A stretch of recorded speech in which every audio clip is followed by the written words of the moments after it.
오늘 함께 나눌 하나님의 귀한 말씀은 오늘 여호수아 6장입니다.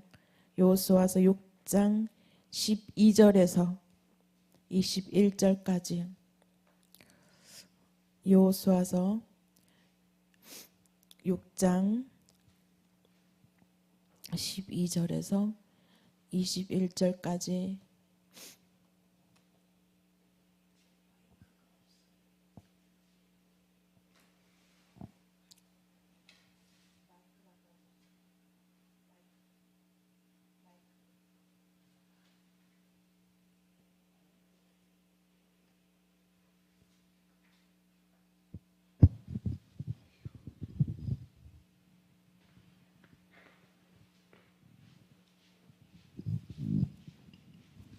여호수아서 6장 12절에서 21절까지인데요. 오늘 전체를 볼 것인데 오늘의 본문 12절에서 21절까지 보시겠습니다. 여호수아가 아침에 일찍이 일어나니라. 제사장들이 여호와의 궤를 메고 7 제사장은 7 양각 나팔을 잡고 여호와의 궤 앞에서 계속 진행하며 나팔을 불고 무장한 자들은 그 앞에 행하며 후군은 여호와의 궤 뒤에 행하고 제사장들은 나팔을 불며 행하니라. 그 제2일에도 성을 한 번 돌고 진에 돌아오니라. 엿새 동안을 이같이 행하니라. 제7일 새벽에 그들이 일찍 일어나서 여전한 방식으로 성을 7번 도니 성을 7번 돌기는 그날뿐이었더라. 7번째에 제사장들이 나팔을 불 때에 여호수아가 백성에게 이르되 외치라. 여호와께서 너희에게 이 성을 주셨느니라. 이 성과 그 가운데 모든 물건은 여호와께 바치되 기생 라합과 무릇 그 집에 동거하는 자는 살리라. 이는 그가 우리의 보낸 사자를 숨겼음이니라. 너희는 바칠 물건을 스스로 삼가라. 너희가 그것을 바친 후에 그 바친 어느 것이든지 취하면 이스라엘 진으로 받침이 되어 화를 당케 할까 두려워하노라. 은금과 동철기구들은 다 여호와께 급별될 것이니 그것을 여호와의 곳간에 드릴지니라. 이에 백성은 외치고 제사장들은 나팔을 불매 백성이 나팔 소리를 듣는 동시에 크게 소리질러 외치니 성벽이 무너져 내린지라.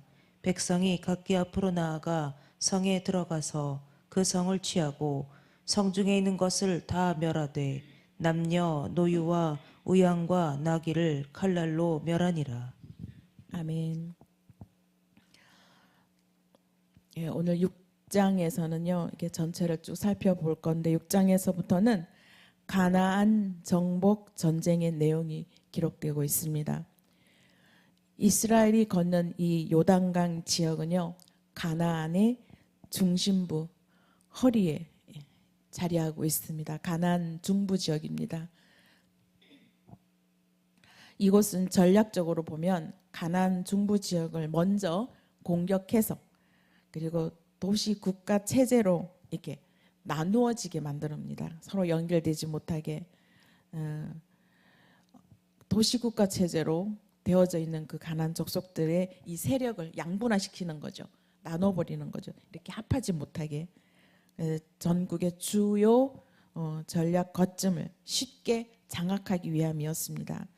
이런 계획을 세우고 여호수아는 첫 공격 목표를 중부 지역을 가장 큰 세력을 형성하고 있던 여리고성을 이렇게 지목하고 거기를 첫 공격지로 정하였습니다.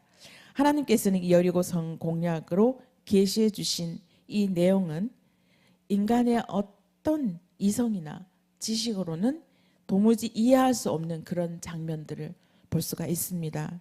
여기에 이렇게 중요한 의미가 그리고 메시지가 포함되어 있지요. 전쟁의 시발점에서 하나님께서는 백성들에게 승리할 것과 승리한 그 이후에 복 주실 그러한 능력을, 하나님의 능력을 여리고성 점령 안에서 보여주고 계십니다. 그리고 두 번째는 순종할 때, 하나님께 순종할 때만 이 승리가 가능한 것을 분명히 알게 하시는 그러한 장면입니다. 이 여리고성 함락이 굉장히 중요한 영적 가치를 가지고 있습니다. 1절부터 한번 쭉 살펴볼게요. 1절에 보면 이스라엘 자손들로 인하여 굳게 문이 닫혔다 그랬습니다. 문이 여리고성 문이 굳게 닫혀 있다라고 말하고 있는데 이거는 빗장을 질러서 굳게 잠그고 있다라는 것을 뜻하는데요. 굉장히 강조하고 있습니다. 잠그고 있는 것을 꼭꼭 잠그고 있다라는 것을 강조하고 있는 것을 말합니다. 성문을 굳게 닫고 잠그는 것은 전시에 특별한 경계를 펴고 있는 것이다. 전투 태세에 완전히 몰입하여졌다라는 것을 알리고 있는 것입니다.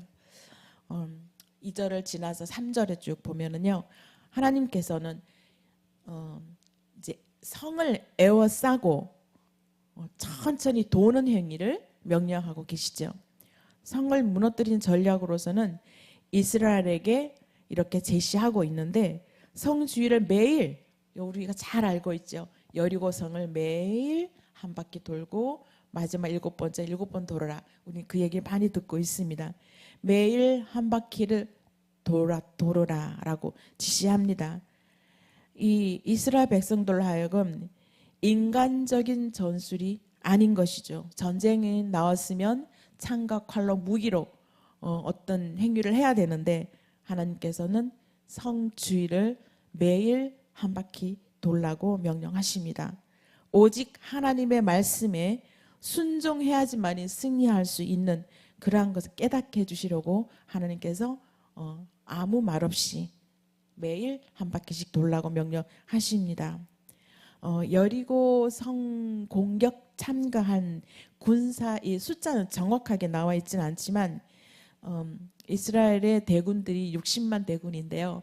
거기에 한 3분의 1 정도 20만 정도로 추정한다고 합니다. 이 인원을 20만 대군만 해도 여리고성을 완전히 둘러쌀 수 있다는 인원이라고 해요. 완전히 에워쌀 수 있었던 그러한 인원으로 추정하고 있습니다. 7째 날에는 쭉 7번을 돌면서 제사장들은 양각 나팔을 불고 그다음 양각 나팔을 불면서 나머지는 사람도 쭉쭉 따라가는데요. 그 양각 나팔은 수양의 뿔로 만들어져 있다고 해요. 그 수양의 뿔로 만들어진 양각 나팔을 불라라고 하나님 명령하고 있죠. 이 상징적인 의미가 커요. 나팔을 부는 행동은요, 그 자체는 전쟁 시에 작전을 내는 신호이기도 합니다. 양각 나팔이 생각보다 잘 안 불어져요. 근데 불기만 하면 소리가 굉장히 멀리까지 가고 웅장한 소리가 나지요. 제사장 7명을 하여금 나팔을 불게 하는 것은 하나님께서 전쟁의 지도자이다. 전쟁의 리더는 하나님이시다라는 것을, 전쟁의 이 대장은 하나님이다라는 것을 명확히 알려주고 계시는 것입니다. 이 또 나팔은요, 희년일 때 나팔을 붑니다. 이 나팔의 소리는 자유의 소리였고요, 기쁨이 담긴 그러한 축제 소리였습니다. 근데 지금 전쟁 중인데 이 전쟁을 시작을 알리는 이 나팔 소리는 결국은 이 전쟁은 승리를 할 것이다. 승리의 축제로 선포하는 그러한 신호 역할을 하는 것입니다. 이 전쟁은 처음부터 승리의 전쟁이었음을 선포하신 하나님의 뜻을 구체화하는 것이기도 하지요. 나팔을 분다. 그리고 7 제사장이 나팔을 부는 광경을 한번 상상 한번 해보십시오.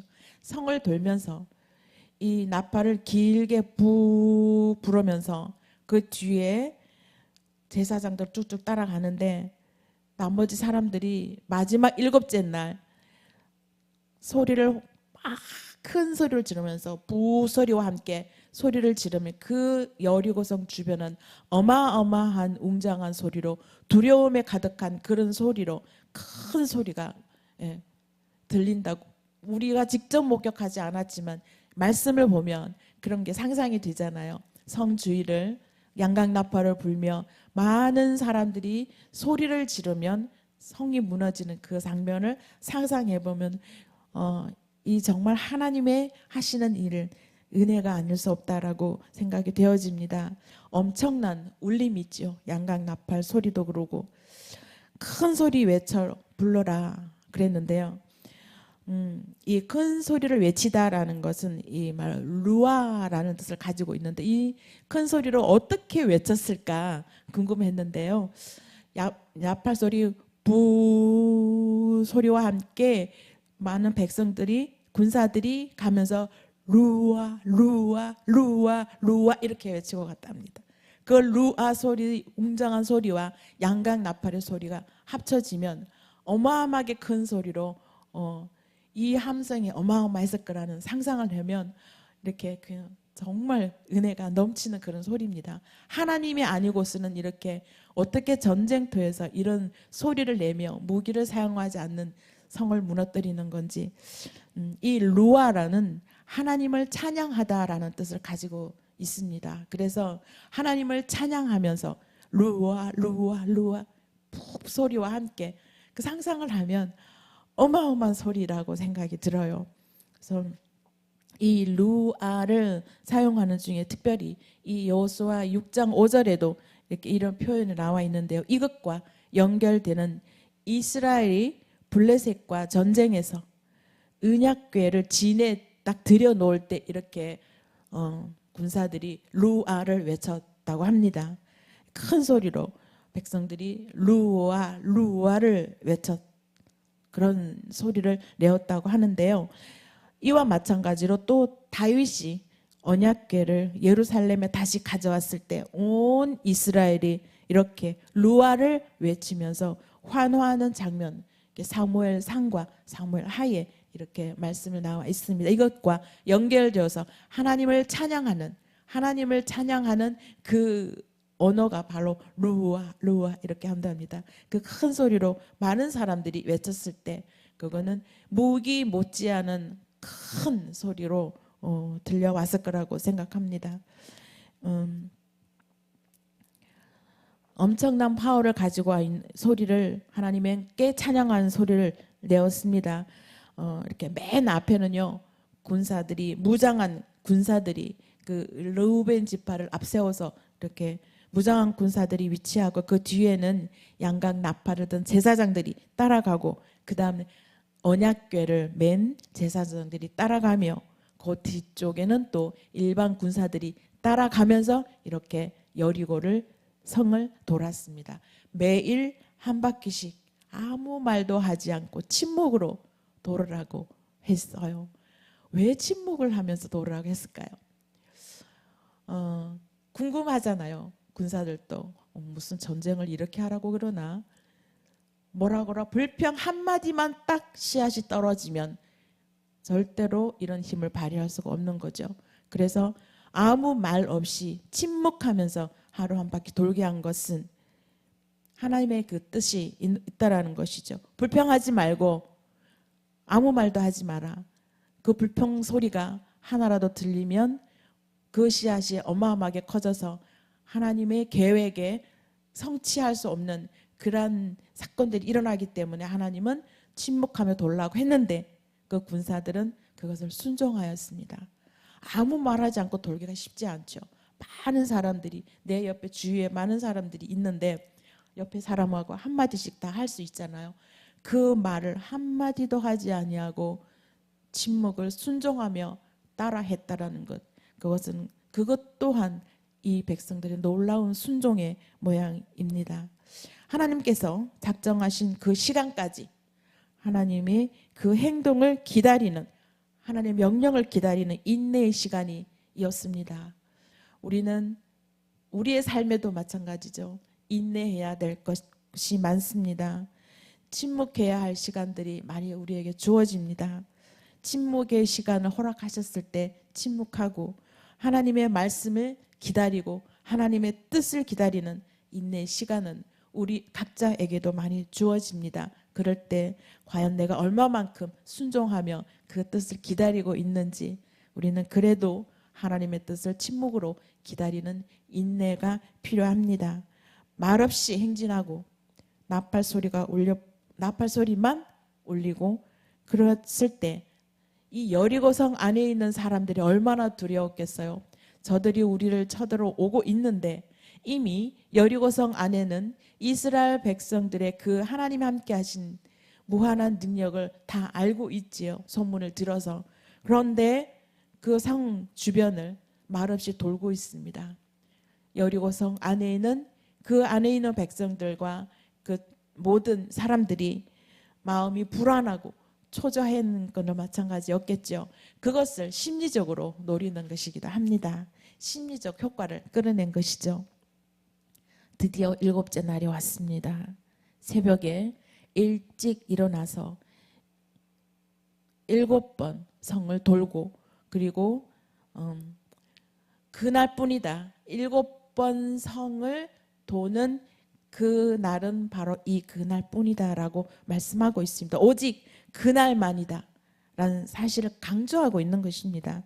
거룩한 사역의 최적인 완결을 의미하는 시간입니다.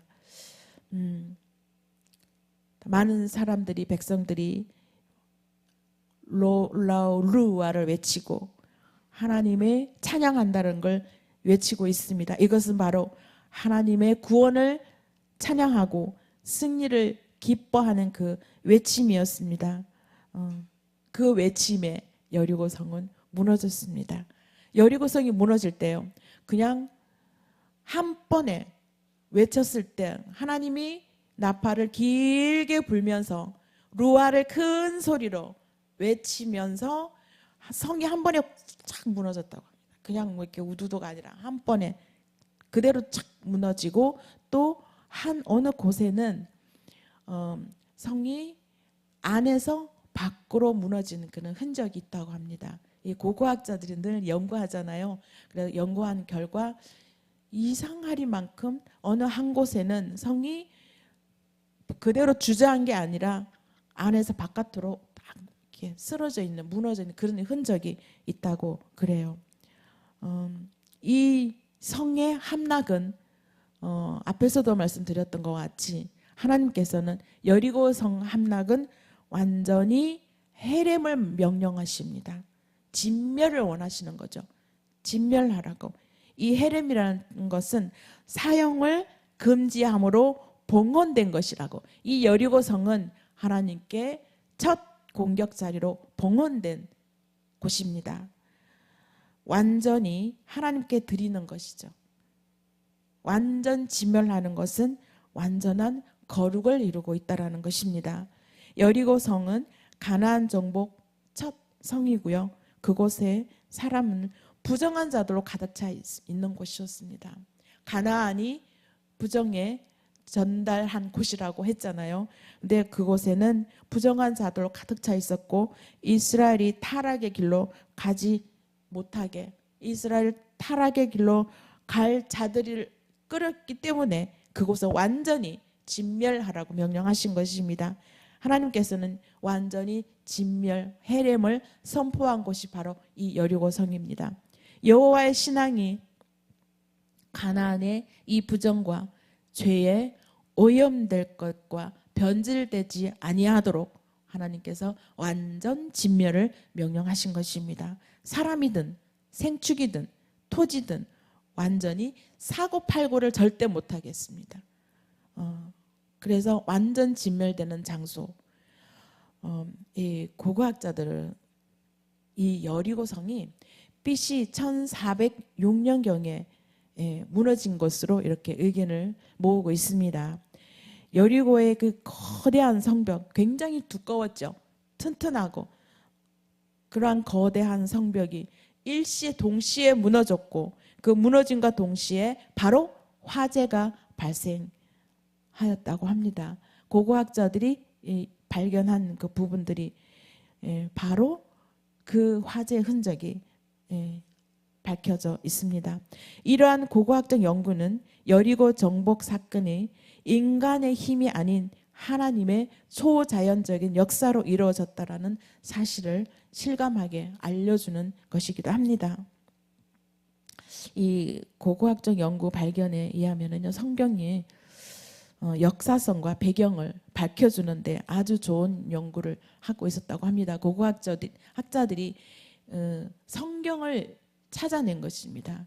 이 어느 목동인데요. 이스라엘 외에 동굴이 많잖아요. 돌로 된 동굴에, 깊은 동굴에 항아리 안에 이 사해 문서를 항아리 속에다가 넣어놓고 동굴 깊숙이 감춰놨던 것입니다. 그 사람 계속 전쟁으로 인해서 성경을 없애고 말씀을 없애는 그런 시대였기 때문에 이 하나님의 말씀을 보관하는 깊은 동굴 안에, 항아리 안에 이 사해 문서를, 말씀을 거기다가 히브리어로 되어 있는 거죠. 그걸 넣어놓고 숨겨놨던 것을 발견하게 됩니다. 그래서 그 성경을 헬라어로 또 로마로 언어로 계속 이렇게 번역해져 와서 지금까지 이 성경이 유지되고 있는 것입니다. 그 성경은 절대로 변하지 않는데 이 성경을 비평하는 그런 비평가들이 많이 오늘날에나 예전에도 많이 있었습니다. 그리고 이 성경을 비평하는 그 비평주의자들 자유주의 신학자들이라고 합니다. 그 사람들이 성경이 자꾸 나쁘게 이렇게 얘기를 합니다. 그런 것들을 하지 못하게 하는 중요한 문서가 되었습니다. 사회 문서 발견 이후에 그들은 성경을 인정할 수밖에 없었습니다. 그것을 이제 뭐 성경 무오성이라고 이렇게 얘기를 하는데요. 절대적으로 성경은 무오한 책이다. 그렇게 얘기하고 있습니다. 배너 영화 아시죠? 배너 영화를 제작하신 그분이 예수를 믿지 않았어요. 영화 제작하는 사람이 제작하신 분이 몰라요, 예수님을. 그런데 그 영화를 제작하면서 그 내용에 변화되었다고 합니다. 그래서 예수님을 알게 되고 하나님의 섭리를, 영화를 제작하면서 변화되는 모습. 참 하나님의 말씀을 1.1획도 변하지 않고 사람 해석은 다르게 할 수 있으나 하나님의 완전한 원본은 변하지 않고 있다라는 것입니다. 여리고를 공격할 때 이 여호수아는 다 태우고 다 죽이고 헤렘을 강행하고 순종하고 있었는데 그 중에 한 가정 아시죠? 라합과 그 가족은 절대로 해치지 말라라고 여호수아는 명령했습니다. 하나님께서 세운 이 지도자의 올바른 태도를 교훈해주고 있습니다. 여호수아는 하나님의 약속을 지켰습니다. 하나님 앞에과 사람 앞에서 기생 라합에게 구원해 주겠다고 약속했었지요. 그 원칙을 이루었습니다. 언약에 충실했고요. 약속을 지켰습니다. 하찮은 사람이라 할지라도 약속을 지키시는 그러한 지도자의 모습을 여기서 또한 보여주고 있습니다. 그리고 이 여리고 성은 재건을 못하게, 다른 성들은 무너지면 다시 재건하고 그랬는데 이 여리고 성은 재건을 하지 못하겠습니다. 26절 이하에 나오죠. 여리고 성의 재건을 저주를 합니다. 어렵게 이 여리고 성을 취했는데 왜 재건하지 못하겠을까요? 가나안 정복의 첫 열매이기 때문에, 그리고 여호와께서 승리를 기념하기 위해서 남겨질 가치가 있는 곳이기 때문에 거기는 새로운 어떤 것도 건축하지 못하게 했습니다. 사람은 살 수가 있는데 이 성을 재건하지 못하게 했습니다. 그리고 또한 전쟁의 승패는 하나님께 달려있다라는 것을 분명히 알게 하기 위해서 재건을 하지 못하게 했습니다. 그리고 주변 국가들이 이스라엘을 두려워하게 한 가시적인 효과를 보여주고도 있고요. 그 다음 이스라엘에게 영원한 경고, 이스라엘이 하나님을 배반하고 하나님을 버리고 다른 신을 섬기면 그들도 이 여리고 성처는 완전히 멸망할 수밖에 없다는 경고인 것을 보여주고 있던 것입니다. 이 여리고 성의 이미지 보존을 하기 위해서 또 이스라엘에게는 축복을 상징하는 한 예로 주변 국가에게는 두려움을 자아내고 이스라엘 백성들에게는 축복을 준다라는 것을 이미지로 이렇게 보여주고 있는 것입니다. 신명기 13장 16절 이 규례가 있는데 그를 근거한 여호수아의 이 저주는 늘 동료처럼 입에 오르락내리락 했다고 합니다. 이 예언에서 북이스라엘 지금 말씀에 나오네요. 그 속에서 빼앗아 얻은 모든 물건을 다 그리에 모아놓고 성읍과 탈취물 말씀에 나온 내 하나님 여호와께 드릴지니 그 성읍은 영영이 무더기가 되어 다시는 건축된 일이 없을 것이다 라고 말씀 신명기에서 이미 말씀하고 있죠. 이 예언은 북이스라엘 아합 왕과 그 시대에 베델 사람 히엘이라는 사람이 여기에 적용되어서 죽음을 맞습니다. 여리고성을 재건하는 일을 하다가 맏아들 아비라함이 죽고 막내 스굽도 죽음을 당합니다. 하나님의 명령은 강력한 것이죠. 하나님은 여호수아를 향해서 완전한 순종을 원하십니다. 하나님의 말씀에 불순종했을 때 일어난 이 저주들을 하나님은 완전하게 보여주고 계시는 것입니다. 그래서 이 여리고성은 지금까지도 그 건물을 성을 재건하지 못하게 하나님이 하고 계신다고 합니다. 우리에게도 과연 이러한 내 마음 안에도 헤렘이라는 것이 헤렘을 해야 할 것이 있는지 내 안에 완전히 진멸해야 할 것이 무엇인지 한번 돌아봤으면 좋겠습니다. 우리는 내 안에 진멸해야 할 것들이 굉장히 많습니다. 그래서 하나님이 원하는 거룩을 향하여 나아가는 거룩을 마음에 담아내는 그러한 저와 여러분이 다 되었으면 좋겠습니다. 기도드리겠습니다. 하나님 감사드립니다. 침묵으로 하나님의 말씀을 기다리고 하나님의 시간을 기다리고 있는 이스라엘 군대와 같이 저희도 침묵으로 하나님의 말씀을 기다리고 하나님의 명령을 기다리는 완전한 순종의 자세로 하나님을 마음에 새겨갈 수 있는 그러한 저희들 되게 인도하여 주시옵소서. 순종의 제사보다 낫다고 하였는데 저희들은 부족하여 저희 의지대로 순종하기는 너무나 어렵고 힘듭니다. 그러나 우리 하나님께서는 저희들에게 완전 순종을 하나님 인도하여 주시기를 원합니다. 하나님께서 인도하여 주시고 섭리하여 주셔야만 되는 것입니다.